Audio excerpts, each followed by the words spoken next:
Почитувани гледачи, вие сте со регионалните вести на телевизија Кисименада. Во нив ќе гледате: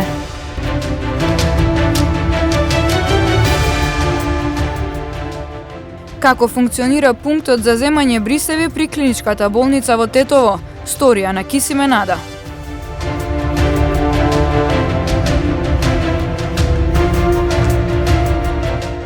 Советот на општина Гостивар не гласаше за членови на управниот одбор на регионалното претпријатие што треба да се формира за Русино.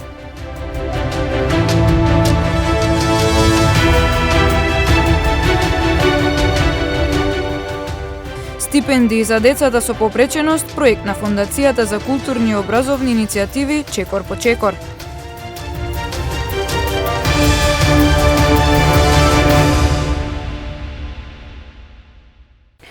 Како функционира пунктот за земање брисеви при клиничката болница во Тетово?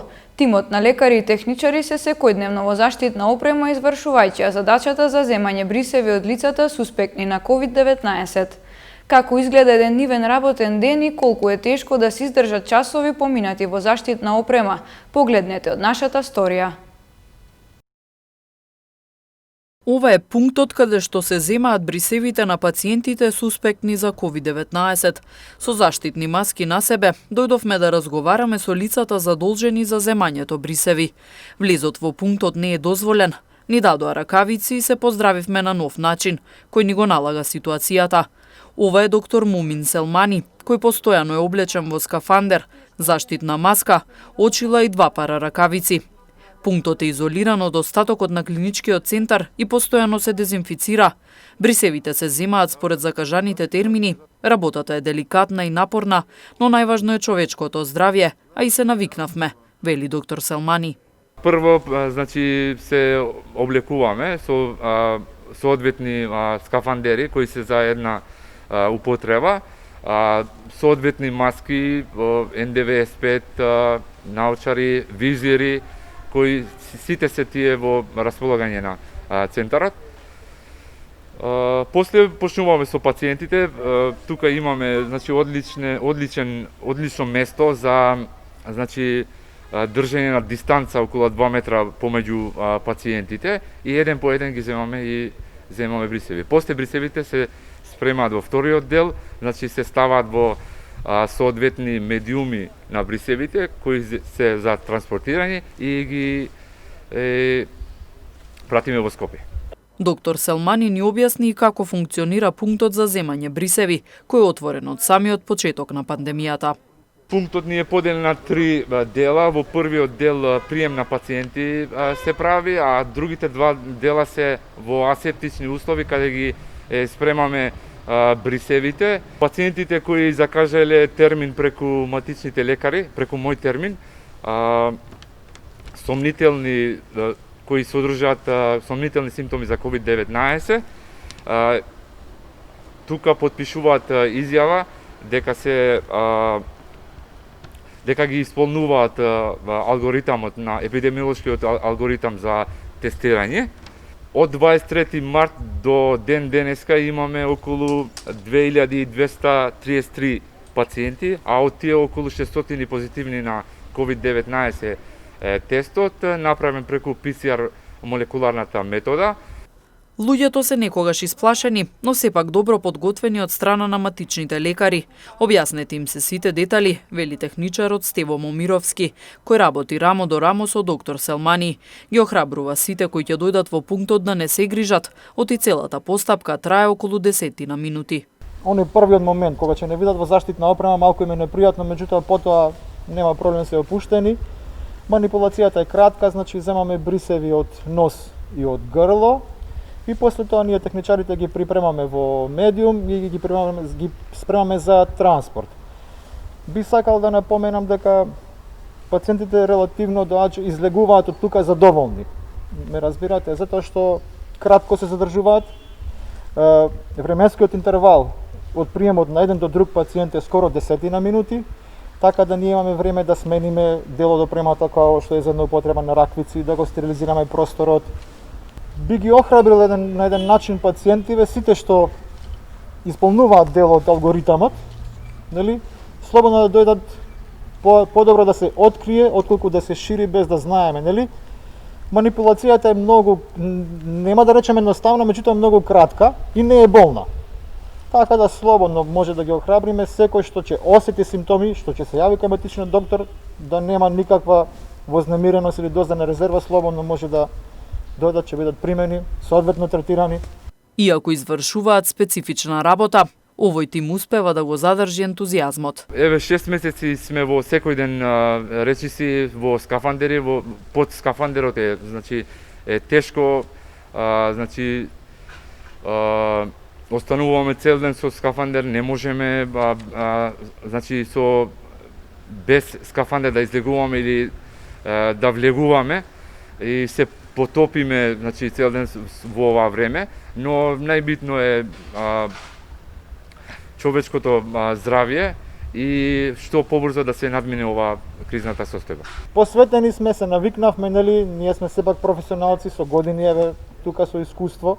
Дел од колегите имаат 30 годишно работно искуство во центарот, така да тоа нас ни еден дел и секојдневна работа веќе, нели? Ни објаснија и како правилно да ги вадиме ракавиците, а не советува и редовно да ја дезинфицираме новинарската опрема и да се чуваме. На крајот по соодветната дезинфекција се поздравивме, а вредниот тим го оставивме да ја заврши својата задача – безбедно складирање и транспорт на брисевите.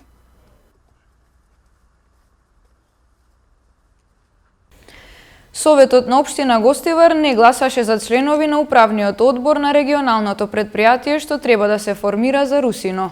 Оваа точка беше повлечена од дневен ред на денешната седница. Од иницијативата Стоп Русино бараат поддршка од Советот и за измени на планот за управување со отпад во делот на рокот за дислокација на депонијата. Советот на општина Гостивар на денешната седница не спроведе гласање за членови на управниот одбор на регионалното предпријатие Русино. Изборот на членови беше ставен како прва точка на дневниот ред, но беше повлечен. Како што објаснија од Комисијата за верификација и именувања, повлекувањето доаѓа на барање на иницијативата Стоп Русино, а го поддржаа сите советници. Ова практично значи дека формирањето на предпријатието е одложено. Од Стоп Русино сега бараат поддршка од Советот и за измени на планот за управување со отпад во делот на рокот за дислокација на депонијата. Сакам да ви кажам дека вчера успеавме со сите пратеници и со министерот и со градоначалникот Арбен Таравари да дојдеме до еден заеднички договор да го затвориме Русино за 5 години. Но оваа битка нема да заврши тука, заради тоа што сега зависи од нас многу работи. Ви благодарам вас што успеавте да ни дадете време да ги извлечеме подписите на сите градоначалници на министерот со тоа што ја тргнавте точката за предпријатие. И сега има следна точка која што треба да се стави, а тоа е да се одобри дозволата за работа горе на Русино, но додека не го смениме регионалниот план, Стоп Русино ве замолува да не поддржите и тука уште малце. Откако гласаа за повлекување на изборот на членови за регионалното предпријатие, советничката група на ДУИ ја напушти седницата.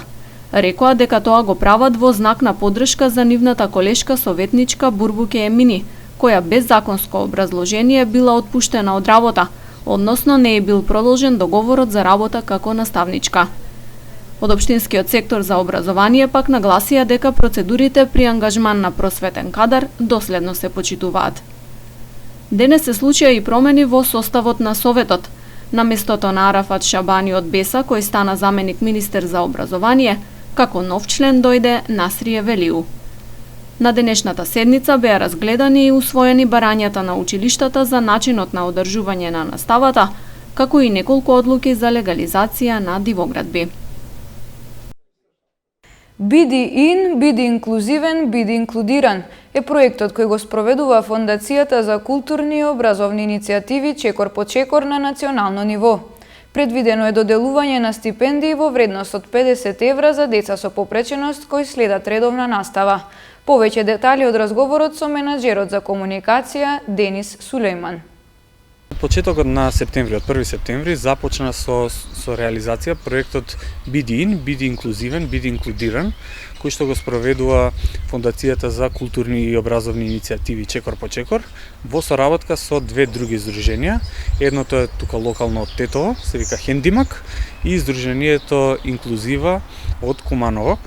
Проектот го спроведуваме во соработка со Министерството за образование и наука, а е поддржан од Европската унија. Во главни цели на проектот се да се подобри инклузијата на децата со попреченост во образовните институции, но и да се развијат стереотипите и кај нивните соученици, и кај граѓаните за инклузијата на децата во редовното образование. Во рамки на проектот ќе имаме неколку поголеми активности. Со првата активност е веќе започната. Тоа е доделување на 300 стипендии, односно доделување на стипендии за 300 дечиња со попреченост, кои што посетуваат настава во прво оделение или во второ оделение. Значи, оние кои сега се запишуваат или преоѓаат во второ оделение. Овие стипендии се во износ од 50 евра и ќе бидат доделувани во текот на наредните 3 години. Значи, оние кои што ќе станат сега стипендисти ќе имаат право да ја задржат стипендијата во наредните 3 години доколку редовно посетуваат настава. Сега со новиве услови кои што ги се створија поради кризата предизвикана од коронавирусот, ќе се земе во предвид тоа и онлайн наставата исто така ќе биде сметана како редовна настава. Повеќе информации околу аплицирањето и пријавата може да се најдат на веб страницата на Фондацијата Чекор по Чекор, која што е www.stepbystep.org.mk, каде што може да се симне пријавата, да се најдат сите информации и да се аплицира. Крајниот рок за аплицирање е 30 септември, значи ги охрабруваме вашите гледачи да побрзаат, да аплицираат, едноставен е начинот за апликација. И при тоа важна информација е дека за стипендиите може да аплицираат сите граѓани, значи од цела држава, национален е повикот, и оние кои ќе ја добијат стипендијата, семејствата кои што ќе ја добијат стипендијата, не го губат правото на минималниот паричен надомест од државата. Единствен услов е само редовната настава, тоа што треба да биде застапено. Да, токму така, единствен услов е само во периодот кој следи да бидат редовни на училиште. Се работи за стипендија, рече износ од 50 евра, меѓутоа во пари се дава или можеби некои потребни алатки за нив? Да, одлично прашање. Стипендијата е во вредност од 50 евра, се префрлаат средства, значи на сметката на родителот или старателот на детето и може да се користат за било што. Знаеме дека родителите кои што имаат деца со попреченост се изложени на малку поголеми трошоци наспроти родителите на другите дечиња, така да оставено е на нив како ќе ги трошат овие средства. Веќе има доста пријавено. Важно е да се напомене дека доколку го надминеме бројот на пријавени, значи во смисол доколку се надмине бројот од 300 пријавени, имаме и дополнителни критериуми кои што ќе се земат во предвид за определување на родителите кои што ќе добијат стипендијата. Тие ќе зависат од примањата, висината на примања во семејството, самохраните родители ќе имаат исто така предност, ќе се внимава и на родовата застапеност при доделување на стипендиите. Сето тоа значи ќе биде земено во предвид доколку се надмине бројот на 300 апликации. Председателот на Словенија Борут Пахор денеска и утре ќе предстојува во официјална посета на Северна Македонија на покана од шефот на македонската држава Стево Пендаровски. Република Северна Македонија во последните години направи толку многу да ги исполни сите услови што ги постави Европска Унија, така што би било неверодостојно ако сега би се нашле во Европска Унија некои кои што би сакале да ги одложуваат билатералните разговори помеѓу Република Северна Македонија и Европската Унија. Словенија е пријател со Северна Македонија и пријателка и со Бугарија и ја разбираме комплексноста на сите прашања, доколку би дошло до одложување на меѓувладината конференција ќе дојде до некаква инерција која што може да трае долго време и сериозно да ги загрози интересите на Република Северна Македонија, на регионот и на сите држави на Европската Унија. До овој момент не постои позиција официјална на бугарската влада или на бугарската држава со која тие бараат одложување на првата меѓувладина конференција. Има изјави на делови, на некои поединци од бугарската влада, но тоа не е државна позиција во моментов. Јас би почекал да видам наредниве недела до две како ќе се одвива преговарачкиот процес во Брисел, кои се за нас прилично спорни. Јас сум убеден, апсолутно сум убеден дека нашите бугарски пријатели нема да си дозволат Република Северна Македонија да биде блокирана во декември. Од денес започнуваат градежни активности за рехабилитација на регионалниот пат Карпалак-Желино. Поради тоа ќе воведе и посебен сообраќаен режим. Секторот за внатрешни работи Тетово ги информира граѓаните од поширокото тетовско гостиварско подрачје дека од денеска започна рехабилитација на регионалниот пат Карпалак-Желино, а градежните работи ќе се одвиваат секој ден од 8 до 16 часот. За таа цел, зависно од содржината и динамиката на работите што ќе се изведуваат на овој потек, ќе се прилагодува и сообраќајниот режим, зашто непосредно ќе бидат ангажирани полициски службеници и ќе се постави соодветна сообраќајна сигнализација. СВР Тетово апелира до возачите на максимална внимателност и на целосно почитување на наредбите на полициските службеници и на сообраќајните знаци. За само 4 часа утрово полицијата открила 7 комбиња и минибуси кои превезувале патници, а не поседувале потребни документи. Ваквите контроли со несмален интензитет ќе продолжат и во наредниот период. Секторот за внатрешни работи Тетово од денеска започна со континуирани активности за справување со возила, односно возачи кои вршат јавен превоз на патници без потребните лиценци, а чии носители се полициската станица за безбедност на патниот сообраќај Тетово и одсекот за економски криминал. Предпладнево во периодот од 6 до 10 часот откриени се 7 возила, претежно комбиња и минибуси, кои превезувале патници кон Скопје, а кои не ги поседувале потребните документи и предсе лиценци.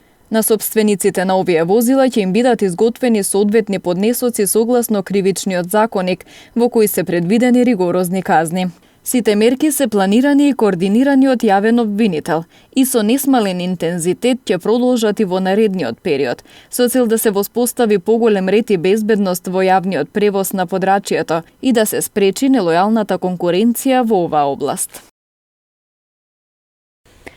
Повреден пешак во сообраќајка во Гостиварски Градец, приведени неколку лица по разни основи. Билтен на СВР Тетово. Вчера околу 19 часот во Гостиварски Градец патничко моторно возило Volkswagen Golf управувано од 29 годишник од Градец удрил во 51 годишна жителка од ова село пешак. Повредената пренесена е во Гостиварската општа болница за укажување лекарска помош. На местото на незгодата увид извршила екипа од одделението за внатрешни работи Гостивар. Вчера полициски службеници со судска наредба извршиле претрес во домот на 39 годишник во Маврово. При тоа пронајдена е бела прашкаста материја и 4 патрони за ловечка пушка калибар 16 мм. Сето пронајдено е подигнато за вештачење, по целосното расчистување и документирање на случајот. Против него ќе следува соодветен поднесок. Вчера вечер 37 годишник од Гостивар во СВР Тетово пријавил дека половина час пред тоа, додека со неговиот другар исто така од Гостивар со возило се движеле по улицата Браќа Ѓиновски во Гостивар, биле пресретнати и физички нападнати од едно лице кое управувало патничко моторно возило БМВ со тетовски ознаки и кое според пријавеното подоцна им се заканувало и со огнено оружје. Се преземаат мерки и активности за расчистување на случајот. 30 годишник од Голема Речица бил приведен бидејќи агресивно се однесувал кон полициските службеници, откако на улица Радован Цонич во Тетово било запрено возилото кое тој го управувал. Против лицето ќе следува соодветен поднесок, информираат од СВР Тетово.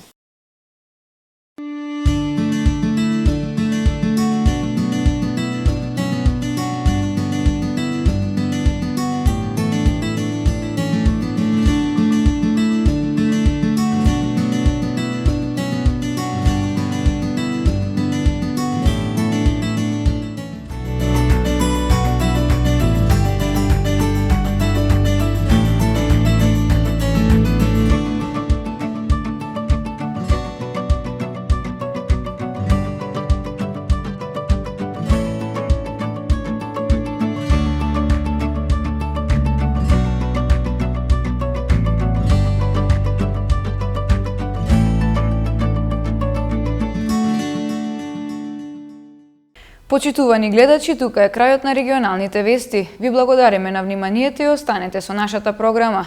Пријатно!